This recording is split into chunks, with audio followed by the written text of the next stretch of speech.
Fala galera, aqui quem fala é o Rogrão e hoje nós vamos dar mais um passo na nossa caminhada cronológica através da história dos games. Seguindo aí o ano de 1988, no vídeo de hoje nós vamos falar de um dos melhores jogos da história dos videogames. Muitos consideram ele como um dos melhores, se não o melhor jogo do Nintendinho, e alguns até acham o melhor jogo da franquia.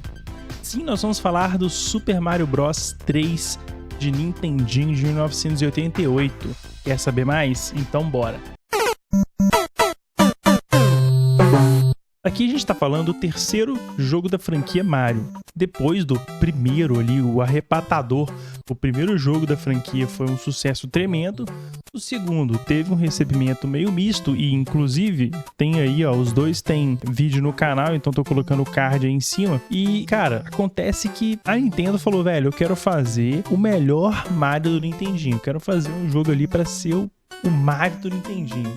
E aí eles lançaram essa pérola aí. No jogo em si, não cita nada da história. Você já liga o jogo e a diversão é quase que imediata. Você não tem nada falando da história do jogo e, obviamente, né, nesse tipo de jogo a gente não tem muito o que falar de história, porque é focado mais na jogabilidade, na diversão. Mas se você tiver o manual do jogo e abrir ele lá, vai ter uma breve historinha que é a seguinte. O Reino dos Cogumelos tem sido um lugar pacífico graças aos atos corajosos de Mario e Luigi. O Reino dos Cogumelos forma uma entrada para o mundo dos cogumelos, onde nem tudo está bem. Bowser enviou seus 7 filhos para causar confusão, como bem entendem no normalmente pacífico mundo dos cogumelos. Eles roubaram as varinhas mágicas reais de cada país no mundo dos cogumelos e as usaram para transformar seus reis em animais. Mario e Luigi devem recuperar as varinhas mágicas reais dos 7 filhos do Bowser para devolver os reis às suas formas verdadeiras. Adeus e boa sorte, disseram a princesa e o Toad, enquanto Mario e Luigi partiam em sua jornada rumo ao fundo do mundo dos cogumelos. Antes de qualquer coisa aqui, é bom ressaltar o tanto que o manual do jogo é bem feito, bem explicado, muito bem construído, e aqui eu já começo como um dos primeiros pontos importantes. É um manual muito caprichado e, assim, vamos colocar ali numa criança ali nos anos 80, no final dos anos 80 ali, que comprou o Nintendinho junto com o Mario 3. O cara abria o manual e ele conseguia entender tudo do jogo e tirar todas as dúvidas dele, e explica muito bem a jogabilidade do jogo, as mecânicas, então é muito completo e isso é um ponto muito bom. A mecânica do Mario é o que praticamente ditou os jogos de plataforma que a gente conhece até hoje, principalmente os 2D. Começou com o Mario 1 lá em 85, né, o primeiro, só que aqui a Nintendo, ela melhorou a parada a níveis estratosféricos, tá ligado? É o básico de todo jogo de plataforma, correr pra direita, sem cair em buraco, pular em cima dos inimigos, pegar power-ups, moedas. Todo mundo que já jogou Mario alguma vez na vida, ou qualquer outro jogo de plataforma 2D, e eu imagino que se você estiver aqui você já jogou, sabe como é que funciona a mecânica básica desses jogos. Não tem segredo e é mega intuitivo. Só que no Mario 3, a Nintendo colocou algumas coisas que incrementam muito essa jogabilidade e deixam tudo ainda muito mais legal. Que são itens como a Super Folha, que faz com que o Mario ganhe aquela roupa de guaxinim e ele consegue voar temporariamente depois que pega uma certa velocidade, pega um embalo, né? É bem parecido com a peninha na capa lá do Super Mario Bros, aliás, do Super Mario World, a peninha, então vocês estão vendo aí. É bem semelhante ali. Também tem a Tanuki Switch, que é basicamente essa primeira aí. Tem uma variação que a diferença é que você consegue virar uma estátua. E eu acho bem legal. Tem também a Frog Switch, que é ótima, principalmente para fases aquáticas. E a Hammer Switch, que te permite arremessar martelos, o que dá uma dinâmica totalmente diferente e legal para o jogo. Quebra aquela... às vezes, não é que o jogo não tem mesmice, mas assim, dá uma dinamicidade a mais. Não que ele precisasse, mas isso faz o jogo ser ainda mais dinâmico do que ele já é, sabe? É bem legal. Sem contar que o jogo, antes das fases, te mostra o mapa mundi e você consegue ver o mapa dos mundos. Isso é muito bacana também, já que cada mundo tem as suas características próprias e dá até pra você voltar nas fases e usar atalhos e tal, e ó, show de bola. Além disso, o mapa ele adiciona uma camada tática, porque você pode escolher caminhos diferentes, pular certas fases ou enfrentar minigames que dão itens poderosos. Essa jogabilidade ela dá ao jogador um senso de liberdade e um fator replay bizarro, porque ele pode zerar o jogo seguindo caminhos diferentes ou fazendo coisas diferentes, e isso é espetacular.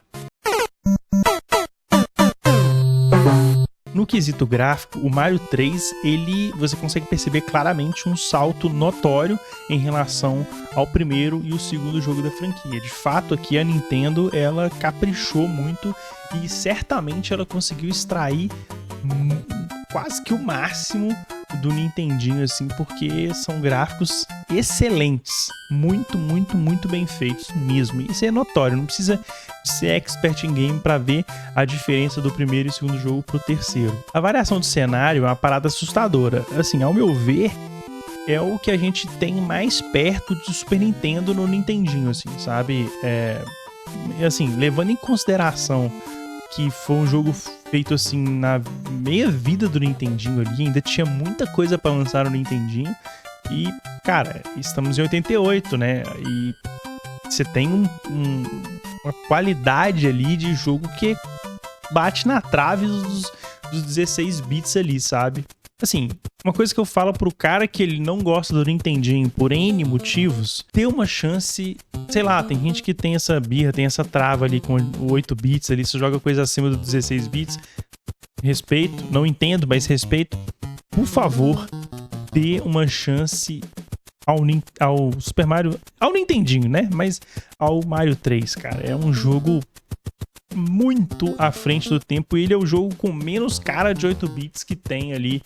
Dos que eu já joguei, do Nintendinho, certamente é o menos cara de 8 bits que tem ali. Ele é muito à frente dos outros ali da sua época ali. O gráfico do Mario e do Luigi, com todas as suas roupas, a variedade dos inimigos, a riqueza de detalhes do mapa, a variedade de mapas, de fases, os itens, os chefes, tudo aqui é muito bem feito. Eu sempre falo isso aqui em todo vídeo e tá virando quase que clichê, mas, velho, a gente tá falando de um jogo de 88, 1988, são quase 40 anos atrás. Olha a riqueza de detalhes, a riqueza gráfica que a gente tem nesse jogo. É uma parada assustadora, pô. Envelheceu muito bem, é muito bem feito. Você consegue ver a riqueza de detalhe que eu falo assim, o capricho nos detalhes. Eu tenho medo até de não conseguir expressar o que eu quero dizer, porque, cara, você vê amor em cada sprite ali, quando você vê os movimentos fluidos ali do Mario, de alguns inimigos, enfim, cara, é muito à frente do seu tempo. Eu acho que ele envelheceu muito bem graficamente e sonoramente. E falando em trilha sonora, a gente tá falando aqui da Elite, tá? Porque a gente tá falando de uma trilha sonora absolutamente clássica da história dos videogames. Sem contar que, ao meu ver, ela é diversa, e uma coisa que é importante, ela é extensa, ela é muito grande, ela tem 31 músicas, se eu não me engano, pode estar errado, mas acho que é uma coisa por volta disso, e várias dessas músicas têm 3 minutos de duração, ou seja, é uma trilha sonora extensa, bem feita, variada, completa, robusta. Então é uma parada assim de qualidade mesmo. O que eu vou falar aqui é chuveiro molhado, né? Mas Koji Kondo é uma lenda dos videogames. Ele fez umas trilhas aqui e efeitos sonoros de primeiríssima qualidade no que se refere a 8 bits, tá? É uma coisa assim, estupenda mesmo. Eu queria conseguir explicar o que eu vou explicar agora de uma forma melhor, mas eu acho que vocês vão entender. Cada ação que você faz no jogo, sei lá, pular em cima de um inimigo, ou, sei lá, pegar um item, o efeito sonoro é muito prazeroso, deixa tudo mais prazeroso.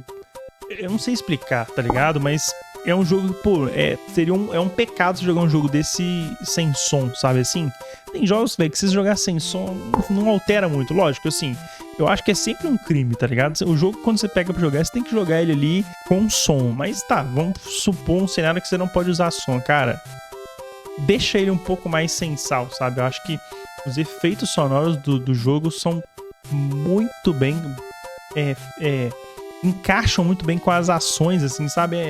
Realmente é diferenciado mesmo. A parada ali, igual eu falei, dá mais prazer em fazer certas ações no jogo do que uma plataforma qualquer.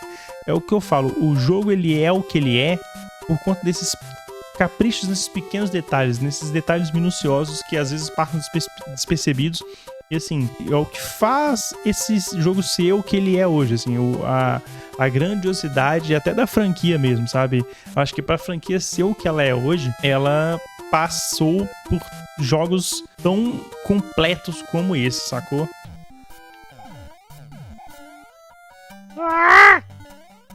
Ah, que isso. Entra. Nossa. Nossa senhora, Jesus. Por que eu pulei? De música, eu vou ressaltar pra vocês. Como é que não fala da Overworld Theme 1, né? Quase que obrigação. Tem que falar. Mas eu vou ressaltar duas músicas que são elas... Castle Theme, tô lendo a minha anotação aqui. Que, pô, essa música é bastante original, muito foda. Eu gosto dela, ela é bem diferente, assim. Ela, vocês vão ver aí, ela tem um timbre legal ali. E a World Map 1 e a World Map 7. Cara, essa World Map 7 ela é muito diferenciada, ela é muito boa mesmo. Realmente é uma música que, assim, vocês vão ouvir aí, são muito boas. Eu não vou colocar muito tempo, porque vocês estão ligados que a Nintendo ela é vida louca. Mas aprecie aí um pouco dessas 4 que eu coloquei, que eu falei aí. Overworld Theme 1, a Castle Theme e a World Map 1 e 7. Agora, vocês vão ouvir em sequência aí. Nintendo, por favor, é só uma demonstração, não me processe.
Tá aí um jogo com uma dificuldade inacreditavelmente equilibrada e uma progressão de jogo assim que é de manual. É perfeita. A progressão de dificuldade do jogo é digna da galera seguir e tentar replicar mesmo, porque é uma parada fora do comum.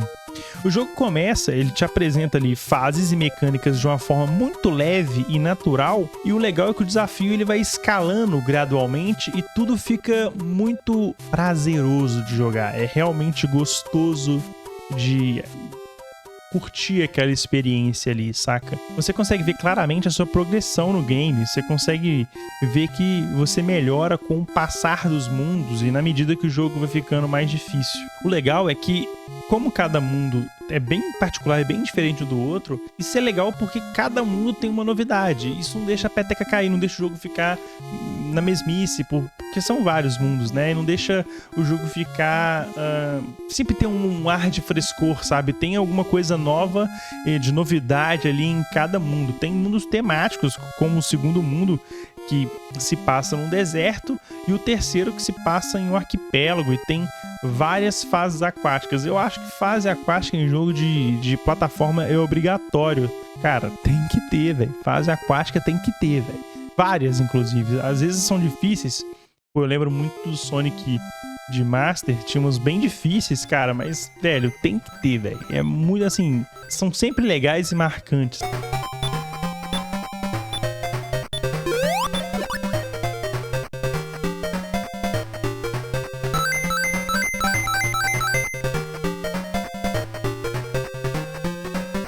sabe? Tem gente que odeia, é tipo assim, ou você ama ou você odeia. No caso, eu adoro. Eu não amo. Engraçado, né? Ou você ama ou você odeia. Eu adoro. Ou seja, eu não amo nem odeio, eu adoro. Imbecil, né? Foda. Uma coisa aqui que é meio que chover molhado, porque em todos os jogos da franquia, e principalmente o primeiro, o segundo, mas o primeiro e o terceiro são... Cara, tem isso no... A Nintendo é foda pra fazer o que eu vou falar aqui agora, e especialmente no 1, o 3 e o Super Mario World, o level design desse jogo é uma parada surreal. É muito absurdo. É assim, brilhante mesmo. É recheado de passagens secretas, tem blocos escondidos, essas coisas do tipo que tem no Mario, assim, que você do nada, acertei um bloco ali, você consegue subir, entrar num cano. Velho, isso dá um fator replay absurdo pro jogo. É muito legal quando você consegue achar isso sem querer. Joguei ali e tô jogando e eu acho, cara, é uma sensação de prazer. Uma sensação de prazer tão gostosa. E é só jogando mesmo pra ver, porque não tem como eu tentar passar isso por um vídeo, saca? E os chefes?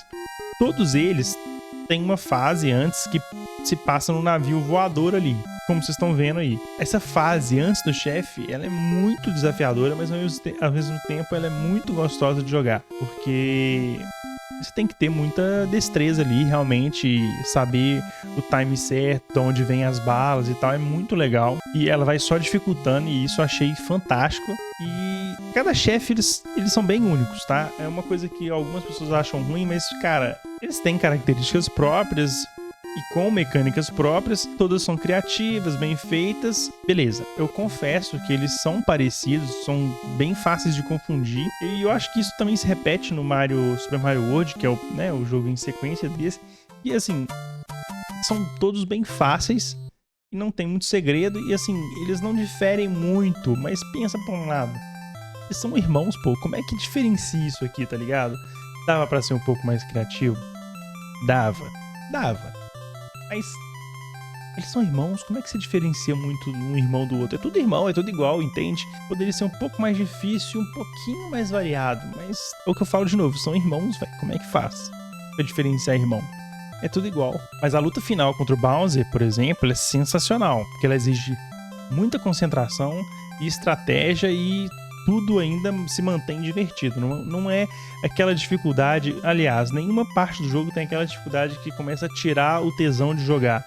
É uma dificuldade ali justa, e você consegue dominar ela, e a diversão sempre tá lá, ó, no talo. É muito divertido, é um jogo bem divertido. Eu acho que o segredo do sucesso da Nintendo tá aí. Eles fazem um jogo difícil, pelo menos na franquia Mario, eles fazem um jogo difícil, mas não muito. Sabe assim? E não é também muito fácil, mas também não é muito difícil. Claro, se você jogar o jogo repetidas vezes, igual eu sou com o Super Mario World, fica fácil. No momento fica fácil. Mas, porra, eu joguei o jogo, sei lá, quantas 1000 horas. 5000, não sei. E aí uma hora fica fácil, de fato. Mas eu acho que o segredo do sucesso tá aí. Eu acho que eles sabem ali, ó, ali é o limite da dificuldade para não ficar difícil demais.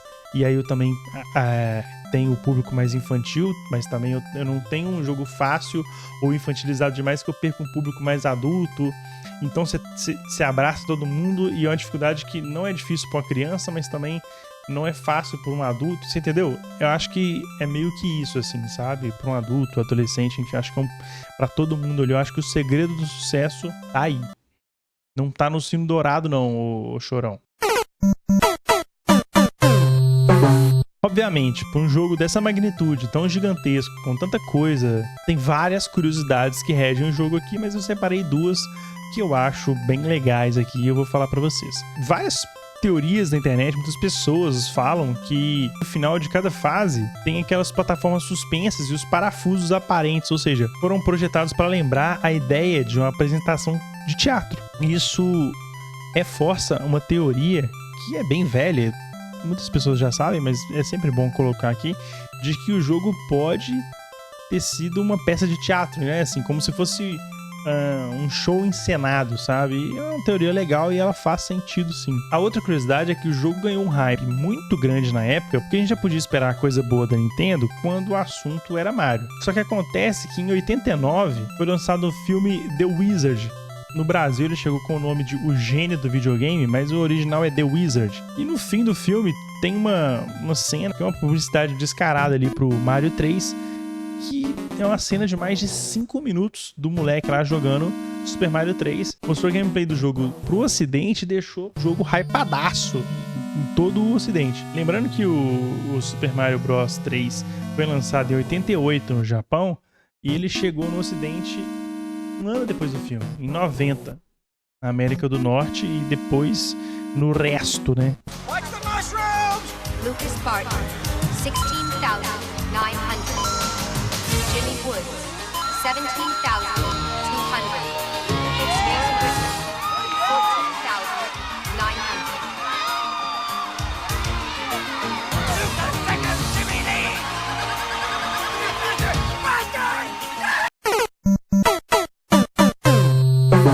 Eu não sei se eu consegui passar, através desse vídeo, a grandeza e a genialidade que é o Super Mario Bros 3. É um jogo muito, mas muito à frente do seu tempo.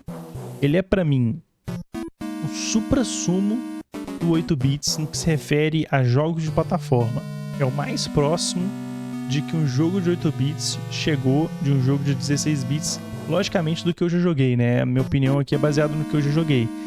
Mas, tendo o controle em mãos ali, pra mim é o jogo mais próximo do que um 8 bits chegou do 16 bits. Ele é animal, ele é diferenciadíssimo e incomparável com o Mario 1 e 2. O Mario 1, ele tem toda a sua importância ali pro contexto da época e tal, mas, cara, não dá pra comparar, nem cogitar uma comparação com o 1 e com o 2. Não existe. O Mario 3, ele tá anos-luz à frente dos seus outros os jogos anteriores, né? Ele é o melhor Mario do Nintendinho, com sobras. Eu acho que essa opinião ela é unânime entre as pessoas que jogaram os 3 títulos. E unânime é foda falar, porque, mas assim, com certeza uma esmagadora maioria das pessoas que jogaram os 3 Marios vão falar que o melhor é o 3 com muitas sobras, apesar de reconhecer a importância do 1 e do 2, sobretudo do primeiro. Ele tem uma jogabilidade absurdamente refinada, uma dificuldade justa e equilibrada, um universo gigante de inimigos, gráficos caprichadaços, uma trilha sonora impecável, efeitos sonoros prazerosos de se ouvir, tem uma variedade de gameplay sensacional com os trajes, vários mundos, várias fases. Enfim, eu acho que a fama e o número de vendas, eles falam por si só. Vocês viram que eu enchi a bola do jogo durante o vídeo todo e, de fato, ele merece essa enchida de bola, porque o jogo é fantástico mesmo. O jogo é bem diferenciado, é um jogo primoroso, de altíssima qualidade. E quem ainda, sei lá, se tem, com certeza tem, muitas pessoas que ainda não jogaram. Às vezes, cara, você não é aquele gamer mais raiz, ou você só é um jogador casual, cara, por favor. Eu sei porque no meu grupo de amigos, assim, tem muitas pessoas que o primeiro Mario delas foi o Super Mario World. E elas não jogaram o 3, por exemplo. Elas não... E, obviamente, nem o 1 e o 2. Pelo amor de Deus, se dê isso de presente. Joguem o Super Mario 3, que é um jogaço. Aço. De, assim, de tirar o chapéu mesmo. Eu tenho certeza que vocês vão gostar. Confiem no que eu tô falando, é um puta jogo de plataforma. Pra quem gosta do gênero, é uma obrigação jogar, sabe assim? O Super Mario World, ele só é o que é porque veio o 3. Eu digo mais, tem muita gente que prefere o 3 do que o World. Não são poucas pessoas, tá? E assim, eu entendo, tá? Eu só não consigo colocar o World porque ele é... Assim, se eu gosto de videogame é porque aquele jogo existiu um dia, tá ligado? Basicamente é isso. E é por essas e outras, tudo que eu falei aí, eu acho que ele merece uma nota alta, ele merece o nosso 9.6 em 10 e ele aparece na nossa segunda posição no nosso ranking, aqui ficando atrás só do meu queridíssimo Phantasy Star e à frente de outros 20 caralhadas de jogos. Nossa lista que agora tem 28 jogos. Todos esses jogos que vocês estão vendo aí, tem vídeo aqui no canal, tem uma análise. Eu gostaria que vocês vissem. Tem agora a playlist, tá? Eu, por algum motivo, não tinha pensado nisso. A playlist cronológica mesmo, que vai estar na descrição aí. Se você quiser ver separado por anos, né? Os anos que eu faço aqui, agora estamos no 88, você pode ver também. Mas agora tem a playlist mãe aí, que é a playlist da caminhada cronológica, que aí vai ter desde o primeiro que a gente lançou até infinitamente. Se você quiser ver nessa sequência aí, eu acho que é válido, por que não? Então é isso, rapaziada. Quem veio até aqui, pô, considera o likezinho aí, pô, o inscrito também, tá ligado? O botão de inscrito ali. Agradeço, não tô te pedindo nada, ó. Na verdade, se quiser virar membro também pra ajudar o canal, o link tá na descrição também aí, pô, vai ajudar legal, tá ligado?